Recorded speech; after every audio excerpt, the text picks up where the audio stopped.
Good afternoon, everyone, and welcome to the Small Business Huddle presented by Creative Vision Media, a public relations, public affairs, intergovernmental affairs company here in Miami, Florida. I'm so honored to have with me today Mr. Leroy Jones.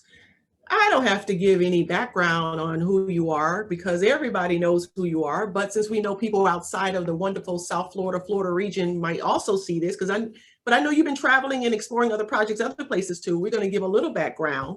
Leroy Jones is the engine for small business development in Miami-Dade County. He developed a model that supports small businesses by providing grant dollars to small businesses by county commission district. He eliminated the red tape in this process because we know when we try to do work or pursue grant or loan processes through governmental entities, it can be challenging. But Leroy Jones and his team studied this issue very aggressively and developed a model that started in one community and now it's countywide. So we commend Neighbors and Neighbors Association for that vision. He continues to support small businesses also as the administrator of Tools for Change, which is a lending organization, and we're going to get into both of those as well. But first, we want to thank him and continue to commend him for his work as a member of the Circle of Brotherhood. Founding member, Leroy? You're on mute.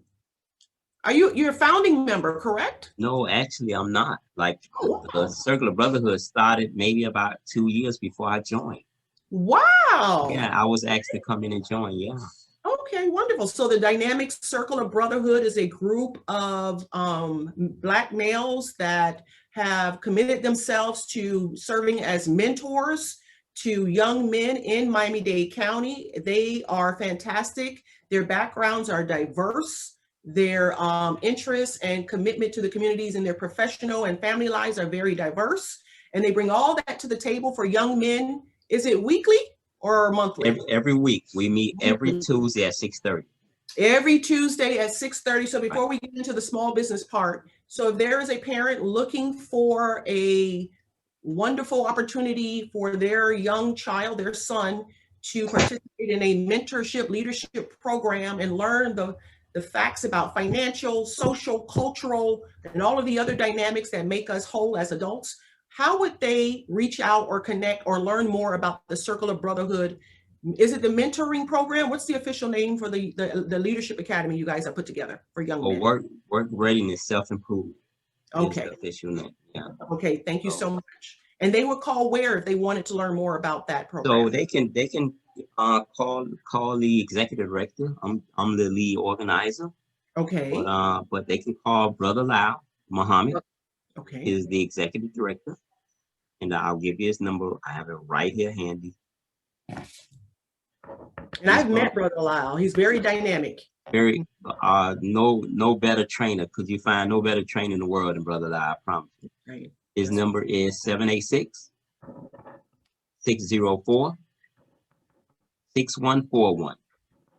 Wonderful, and we'll put that on the video as a part of the recap. Excellent, thank you so much. So let's jump right in. So for your program, Neighbors, Nana and Nana, when was it established and why did you feel it was important? I know I gave a little bit of background and I must say I actually went through the program, so I understand exactly how it works and how it closed the gap for my small business. So please tell me, what was your vision and why did you find it necessary to develop the program, and how did it evolve? Because it started as a warehouse, am I right?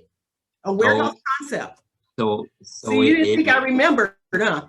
Wow, you know what? I'm gonna tell you what I'm amazed about. Like you know it. Like I'm listening to you talk about, who I am and what I'm involved in. Like you know it, and I'm sure you didn't have to do homework. I know it's something you gradually watch me because you watched when I first came on the scene. Yes, I do. I remember. Yeah. I remember very well. So tell us about it. It started as a house. So the concept really was to get small Black businesses together so that they can purchase their inventory together in bulk buy. Right.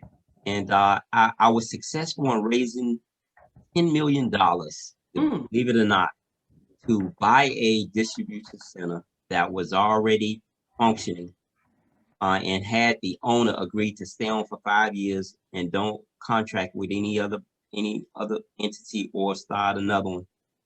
And but some people in the county thought because I was fresh on the scene and newly getting out of prison that I didn't have the experience into doing a deal that big.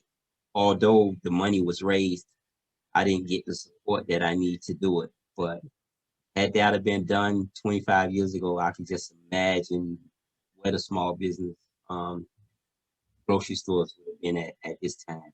And you know, I didn't fight it as much as I should have, because in a rightfully so, I really didn't have the experience, even though I had the experience to raise the money. Right. You know, I was new on the scene and freshly new getting out of prison. And so the doubt was there. And so, you know, I couldn't fight the doubt, you know, because of my past, because of me just getting into the political arena, in the nonprofit arena. So at that time, I used to work for Kendrick Meek. So I remember when you guys always showed up. Okay, you Right. always showed up with a new issue, with a new idea, a new concept. So I remember it just like it was yesterday. So that's why it has always stuck with me, and I've been able to watch your impact in this community grow. So I commend you, and God has really blessed you and your team and your family as you move through making access. That's the word. We don't want to be treated differently. We just want the same level of access, bringing that access to communities across Miami-Dade County. So how did you shift to what you're doing now in terms of a lending arm? How did that come about?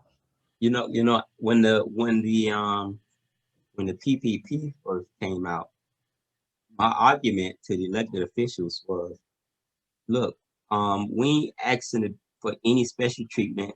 Just give us our percentage. Y'all say we only make up 18% of the population. Give us 18% of the money.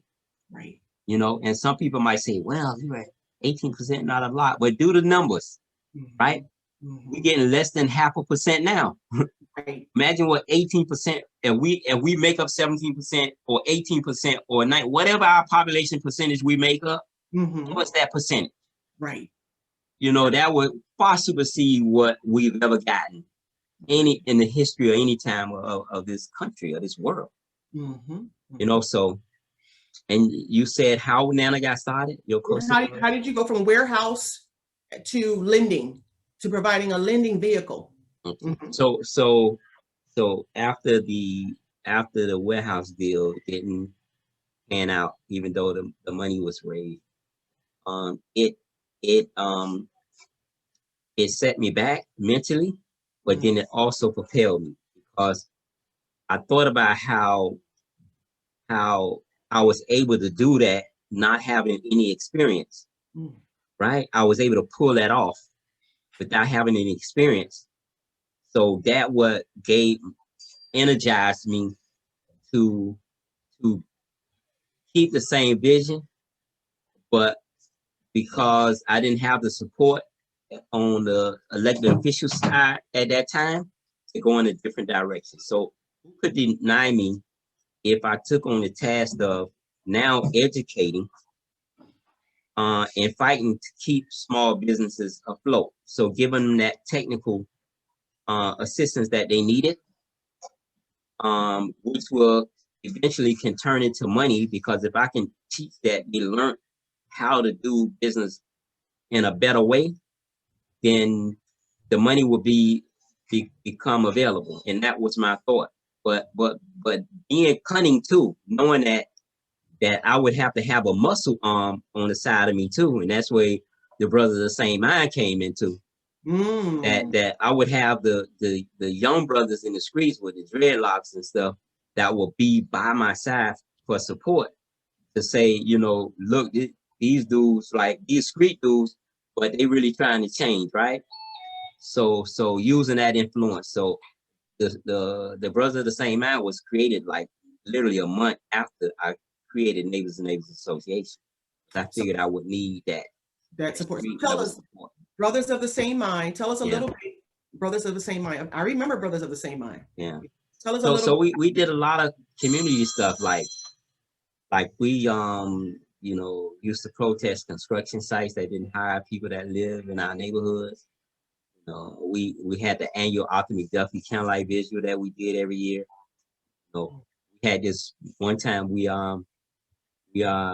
protested this judge in front of the courthouse because she had some Black construction workers locked up because she thought that they was trying to influence these jurors on a decision, and come to find out the Black workers didn't work at the courthouse the day when it happened, but she had them picked up the very next day and had them fingerprinted and locked up, and they found out later that they wasn't even on the site when the juror said some Black construction workers told the bailiff that somebody was telling them to vote innocent, but these guys who they picked up wasn't even on that job site. And so we went after this judge big time at the courthouse, and we got a lot of support from lawyers and other judges that was coming outside telling us how to say her name correctly and all kind of stuff. It was like, when I think about it now, like, that was some bold stuff, bro.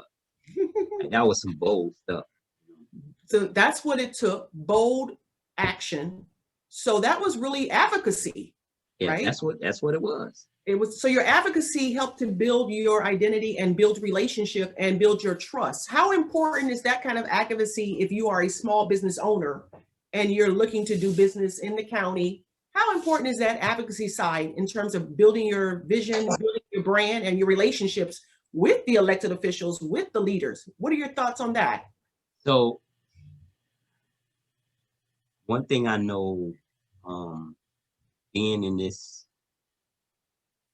arena, I would say, especially in Miami, so I'm talking about in Dade County, right. Like, relationships is everything. I can tell you, it don't care about how much money you got in some instance, what color you are in some instance, where you live at. But if you got relationships here, boy, you can get so much done. If you got relationships, if you got people that believe in you and trust in you, right? You can get a lot of things done here. So what I always try to, two things I always try to tell anybody, not only the small businesses, but anybody that want to be a community advocate or want to learn how to run a strong small business, is that, like, do your homework, put your time in, right? Like, the worst you can lose is time, especially if you start anew, or if you don't have anything. All it's going to cost you is some time. You dedicating some time. Like, you might be the last person to go to sleep and the first person to get up in the morning, but you got to put the time in, and I think what helped me the most is that my very first year, all I did was go to all the meetings. So sometimes I would be in 5 meetings a day, and I would sit there and don't say nothing, because me sitting there not saying nothing, they wouldn't know what they can say around me. And because I used to go with my T-shirt and my Converse and my short pants, like, they underestimate my ability to be able to think. So they didn't see me as a threat or see me as someone that was going to be someone that people could look up to somewhere down the line. So they will put their guard down and say things around me that they think I didn't understand, because I looked like I was a street dude, and I was a street dude. And so I went to all the meetings for a whole year, and I learned who the key players was. I learned who was getting things done, because you're gonna always find your crowd of people that come to every meeting and ain't done nothing. And then you're gonna find the ones that really, really trying but don't have the connections. And then you're gonna see the ones who got the connections, and you just figure it out. And you take a little bit from each one of them, good and the bad. So you learn the bad, what to stay away from, and you learn the good, what to do better of or change. And so for me, that was my key, was that first year of just learning how the game needed to be played, and not rush into it. So most people, when they go, so this is the mistake people of color make when going in business. And if I can hear that, right? Right. But I've learned. So I've been helping small businesses for 25 years. My family owned a small grocery store. And so when I got out of prison the last time, my sister convinced me to come run our family grocery store.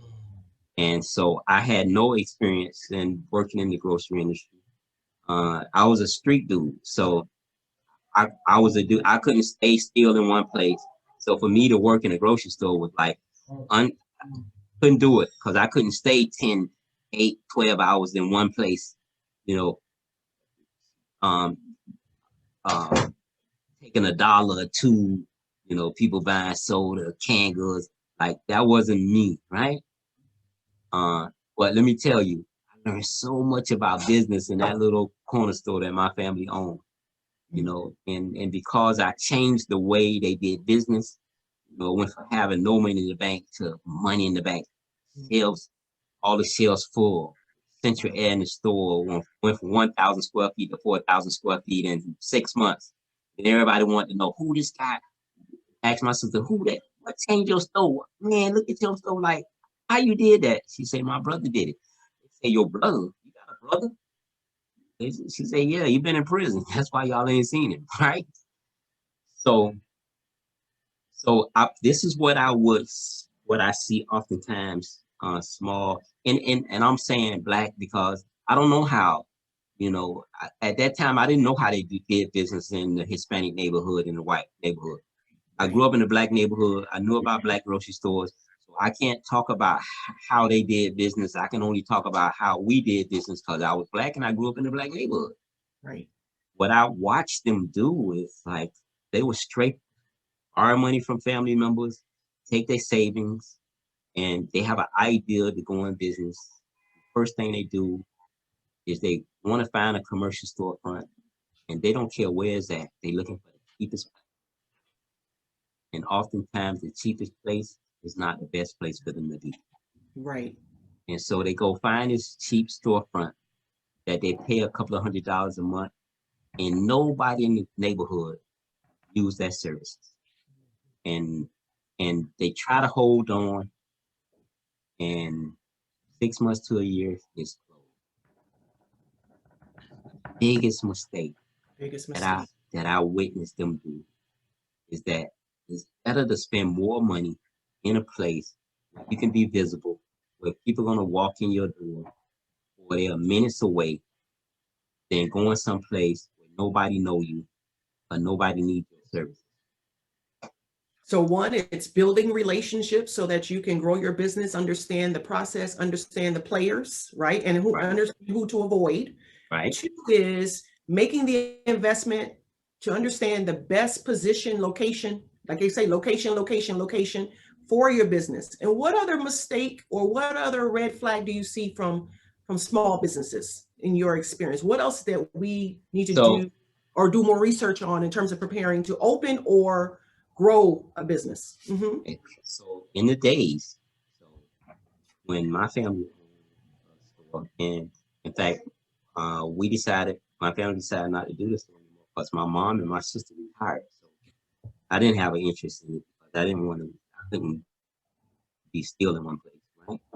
And so my mom retired. Then my sister, after my mom retired, of course, my sister worked together in the store. My sister no longer wanted to do it anymore. And so during that time, what I watched the parents of the children, and I'm talking about the children my age and younger, right? I watched the parents who had very successful small businesses. And in most cases, the property was paid for, right? Right. And as technology came into play, they was of age where they couldn't learn. They couldn't learn this, how to use a computer. They couldn't learn. And I'm saying they couldn't learn because the time wasn't there for them to be taught.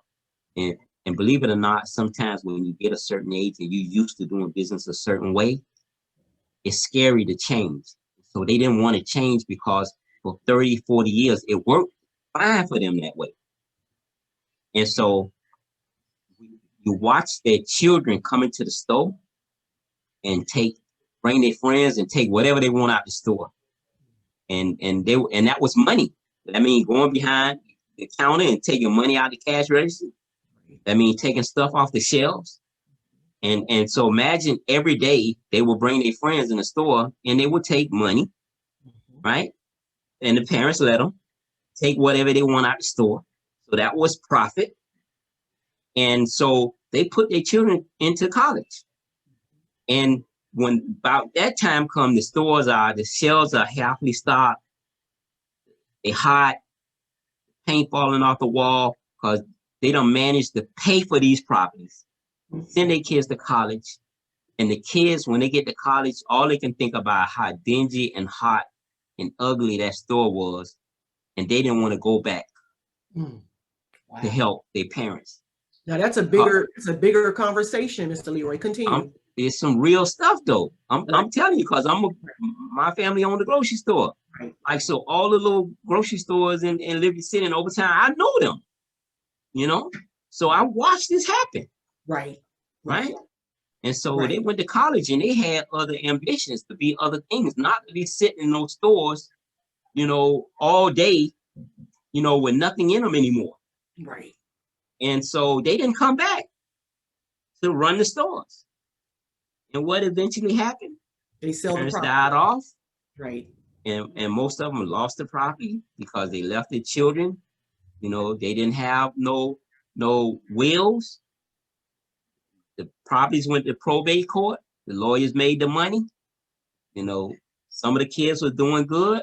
You might have one child that was on drugs, and that child want to stay in the house and don't want to pay no bills. And the children that's working got tired of paying the taxes. And they were saying, like, why are we paying the taxes? This dude laying up in the house, he doing what he want to do. He ain't paying the water bill. Right. And they let it go. And so if we can uncover that history, thousands of properties in our neighborhood been lost because of that. I promise you. And I'm talking about property that was paid for. And let me say, it was my generation, the generation I came up, that destroyed our community. Right. It was my, so we was doing okay. Yeah, but we see the same thing on the residential side. The parent owns the home, the young people want to come back, so they just let the house. You're absolutely right, and that is a huge issue. And I don't even know if we can recover from that because it's so far gone. But not only that, think about how valuable that property is now. Right. Like especially in Liberty City. Like, people are dying to get property in Liberty City because we don't get no floods. Right. We don't get floods. Right. The hurricane don't touch us, right? Right. You know, we're above sea level, right? So we don't get none of that. And the people on Miami Beach, you know, is now moving over in Liberty City. Right. You can get what I-95 destroyed us. Now it's a plus now, because now you can get on I-95 and get anywhere in the county in 5 minutes almost. Go anywhere. In a matter of minutes. Yeah. So there was a great need for organizations like yours back then to really help people understand how you preserve the property, transition the property to keep it in the family, so that the wealth can grow. Very much so. So I know we have about 5 minutes, Leroy. Man, Leroy, you are a wealth of information. Every time I talk to you, I enjoy talking to you. But I do want you to touch on your mom and pop program. I know it's closed for most 95% of the districts, but so that people can prepare for the next season, which will start in 2022, correct? You're on mute, Mr. Leroy. They was in here doing some stuff, so I ain't okay, thank you. Yeah, so the mom and pop usually come out in January. Okay. So each commission district comes out a different time, because it's not a one shoe fit all. Right. The guidelines is different for every commission district, you know. So they'll start coming out in January, and all of them, like now, is already finished and the application is in, except for District 11. So usually around January, March, they'll be done, but the bulk of them come out in January, early February. And the only one that's available right now that will be available soon is District 11. That's the last one. That's open to home-based businesses as well as businesses operating in a commercial location, correct? Right. So all of them, you can apply for home. You can be home based or commercial storefront. But I made a little error. Now I remember. Commissioner Keon Hardeman application have not came out yet. Okay. So So District 3 okay, just and okay. and Joe Martinez. And Those Joe. are the only two that have not been released so far. And what are the ranges for the grant dollars for small businesses when those application comes out? So What's it can the vary. amount you can apply for, and it varies? Okay. Yeah, so it varies. So it all depends on the selection committee, what they want the max to be. In all of them, the least you'll get is 1,000, but you know, some of them max is 10,000, some 75, some the average is that max is like $5,000. But you have some 2,500 because they want to give more people. But no matter how big the max are, all the commissioners share the same amount. Understood. So even if you see one offering 10,000 max, that don't mean they got more money than the one offering $2,500. Okay. Same And amount. this Money is is a shared program. equally. This is the program that you started, correct? Yeah, you know, I don't know what happened to the screen. No, we can see you. We can see Okay, I you. don't see y'all. You don't see us? No. Okay, keep talking because we can see you. Okay. Yes. So you started this program, and then now it's countywide. Yeah, so I don't know why I can't see y'all. So yeah, so I actually Commissioner Barbara Carey Schuler, which was Barbara Carey at the time before she got married. She's commissioner for District 3, Miami-Dade County. She met me and told me that if I select some businesses and make them go through a training for a month, and if they don't miss any training, then she'll set aside some money for me to create a program to give grant money to small businesses. And so it started in District 3, and it started with $50,000, and I would say like a month later, she added an additional 22,000. And so after that, District 3, then District 2 and District 5 picked it up. Then after that, it was 3, 2, 5, 7, and 9. And the Wow. following year after that, it became a county program, official county program, and it became offered in all 13 county commission districts. And that was 1998 when I created the program, and 1999 when the funding became available. Wonderful. Wow. Okay. And now talk a little bit about Tools for Change in the last minute that we have left. Okay, so How does Tools for Change differ from Tools and Nana, believe it or not, both of them give out funding to small businesses, but they very different. So Tools for Change, we took it over about 12 years ago. It was birthed out of the Arthur McDuffie Rebellion in 1980. So it was one of the organizations that was created because of the Arthur McDuffie Rebellion. And so we took it over about 12, 13 years ago. We kept them separate because we didn't know any liabilities that had. So Nana does grants and Tools does small business loans. So now, do you have to live in a certain area, or does your business have to be in a certain area to access or to apply for Tools for Change services or trainings? So no, it's over. It's both programs, the Mom and Pop and the Tools for Change micro loan and the forgivable loan program are both offered countywide, both countywide. Okay. And you have offices in Liberty City as well as in South Dade, correct? So yeah, so I have a incubator resource center in Gould. We have one in Cutler Bay. Oh. We have one in Overtown, and our main location is in Brownsville, Brown Sub in Liberty City. So at that location, we have a 58,000 square feet former school facility, which is now a resource center. It's no longer used as an elementary school, and it's 58,000 square feet. It's on 5.2 acres of land, okay. And that's where we run the programs out of.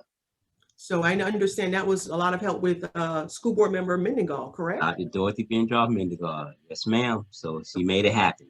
Wonderful. You know, she made it happen on the county side. You know, on the school board side, it wouldn't have never happened if she wouldn't have introduced the resolution for us to get the space, and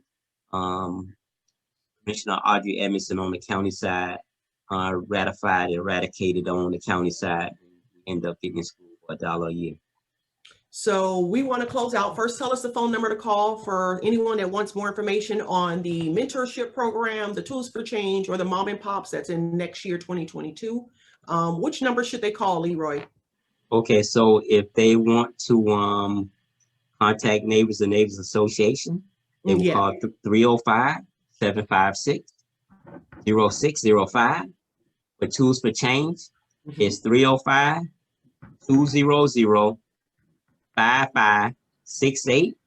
And for the Circle of Brotherhood, they would call 786-604-6141.